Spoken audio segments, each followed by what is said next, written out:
ხორბალი, ჭირნაძველები ეძახდნენ ჭირნახულს. ჭირნახული ერთ-ერთი უსულო საგანი, რომელიც ძალიან კარგად ინახება, შეუძლია მას 5-6 წელი შეინახოს, შემდეგ ჩავყაროთ მიწაში, ეს ისევ გაცოცხლდება და გვექნება ისევ ახალი თაობის ხორბლები.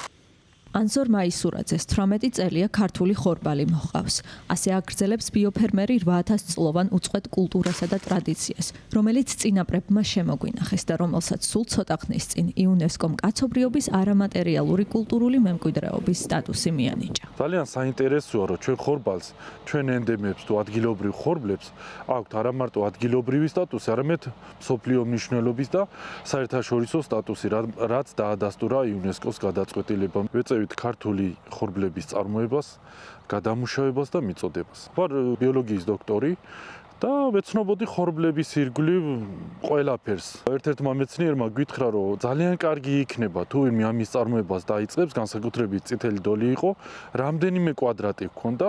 ამ რამდენიმე კვადრატი 5-6 წელი მოუნდით, რომ უკვე ბევრი დაგვეთესა, ისე მოგვეწონა ეს ძველი ტრადიციული, უკვე გადაშენებული ხალხში აღარ მყოფი ხორბალი და პურის ცხობა, რომ ჩვენ რომ მოგვეწონა უკვე გაუზიარეთ ცხებს და განვითარდით, ხალხსაც შეუყვარდა ქართული ხორბალი. გახდა ძალიან პოპულარული. ხორბლის ტრადიციული სახეობების აღდგენაზე უკვე 30 წელია მუშაობს ბიოლოგიურ მეურნეობათა ასოციაცია ელკანა. ისინი ქართველ გლეხებსა და ფერმერებს ქართული ხორბლის მოყვანაში ეხმარებიან. ასოციაციის კონსულტანტი ნუკრი მემარნიშვილი ქართული ხორბლის მრავალსაუკუნოვან ისტორიაზე გვიამბობს იმაზეც, თუ როგორ დაეხმარნენ დასავლელი კოლეგები საქართველოს უნიკალური ჯიშების შეენარჩუნებინა. ხორბლის გვარში შემავალი დღევანდელი კლასიფიკაციით 20 სახეობაა და მათ შორის 5 არის საქართველოს ენდემი, ანუ აქ დაბადებული ხორბლები. აი თქვენ ხედავთ ახლა აქ ეს მახა სამეფო პურს უწოდებდნენ ჩვენ წინაპრები, ჩელტა ზანდური, რომელიც აი ძალიან განსაკუთრებულია და ძალიან კაი გემოთი გამოირჩევა და ესეც ასე ვთქვათ სამეფო პურად ითვლებოდა. კოლხური ასლი, აი აქ მარცვლებს ხედავთ თქვენ, ეს არის კოლხური ასლი.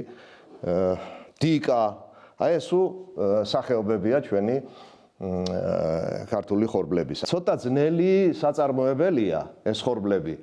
ამიტომ რაღაცნაირად ამაზე ცოტა უარი თქვეს, ანუ მცირე რაოდენობით ითესებოდა და ჩვენ წინაპრები, ასე ვთქვათ, გადავიდნენ ძირითადად ხორბლის იმ ჯიშების, ჩვენ 150-ზე მეტი ადგილობრივი ჯიში გვაქვს, იმ ჯიშების წარმოებაზე, რომელიც, ასე ვთქვათ, არ საჭიროებს გამოცეხვას, შიშველმარცვლიანია. აი აქ არის ეს ჯიშები, ეს შაუფხა, წითელი დოლი, ახალციხის წითელი დოლი, თავთუხი და ასე შემდეგ. საბჭოთა კავშირის დროს უკვე ერთი ჯიში ითესებოდა, ეს იყო უფრო პირველი ბეზოსტაია, რომელსაც მთელ საბჭოთა კავშირში, ასე ვთქვათ, ძირითადი ჯიში ეს იყო და ამიტომ ამოვარდა ეს სახეობები, რომელსაც ძალიან მნიშვნელოვანი არა მარტო სელექციური, არამედ სამკურნალო თვისებების გააჩნია. რამდენიმე თავთავით დავიწყეთ გამრავლება ამისი, ამ ხორბლების, ეს იყო 30 წლის წინ ელკანაში და ძალიან მოგვეხმარენ ჩვენი უცხოელი კოლეგები,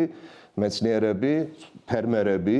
ხელი შეგვეწყო იმაში, შეგვიწყეს ამ ჩვენმა კოლეგებმა და მეგობრებმა იმაში, რომ უფრო სწრაფად მოხდარიყო გამრავლება, რომ მერე საშუალება გქონოდა, რომ ფერმერებისთვის გადაგვეცა ეს თესლი. ერთია, როცა შენ იცი, რომ ხორბლის წარმოშობის მთავარი ქვეყანა ხარ და მეორეა, როცა ამას აღიარებს მთელი მსოფლიო.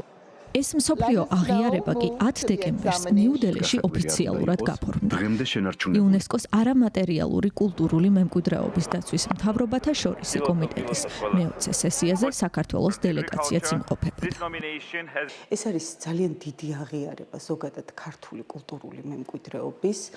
ამ პროცესს წინ უძღოდა მთელი რიგი სამუშაოები, სადაც ჩართული იყო მულტიდისციპლინური ჯგუფი.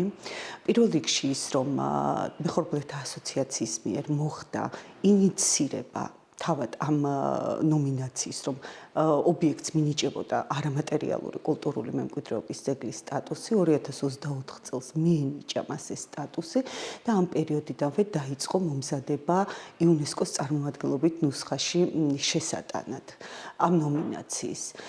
ნომინაციის მომზადების პროცესი იყო საკმაოდ ესეთი შრომატევადი და ერთ-ერთი გამორჩეული. თავარი, რასაც მოგვიტანს, ეს არის აღიარება, პოპულარიზაცია თვითონ ამ ელემენტის ცნობადობის ამაღლება ზოგადად, იმიტომ რომ საქართველოში ბევრმა არ იცის, რომ გვაქვს აი ესეთი ენდემური ჯიშები, რომელიც უნიკალურია მთელ მსოფლიოში, თავისი როგორც კვებითი ღირებულებით, ასევე თავისი იმით, რომ ის უკვე ათასეული წლებია არსებობს და მხოლოდ ჩვენია და ჩვენს ტერიტორიაზე ხარობს ეს ჯიშები და ამ ჯიშებს უკავშირდება მთელი რიგი არამატერიალური კომპონენტები. ეს არის რიტუალები, იქნება პირველი ხნულის გავლება, გაკვალვა, სანთლებით ლოცვა და ასე შემდეგ. ქართული ხორბლის კულტურა, ტრადიციები და რიტუალები მეხუთე ქართული ნომინაციაა იუნესკოს არამატერიალური კულტურული მემკვიდრეობის სიაში და დაიკავებს ადგილს ისეთი ქართული არამატერიალური მემკვიდრეობების გვერდით, როგორიცაა ქვევრის ღვინის დამზადების უძველესი ქართული ტრადიციული მეთოდი, ქართული ჭიდაობა, ქართული ანბანის სამი სახეობის ცოცხალი კულტურა და რა თქმა უნდა, ქართული მრავალხმიანობა.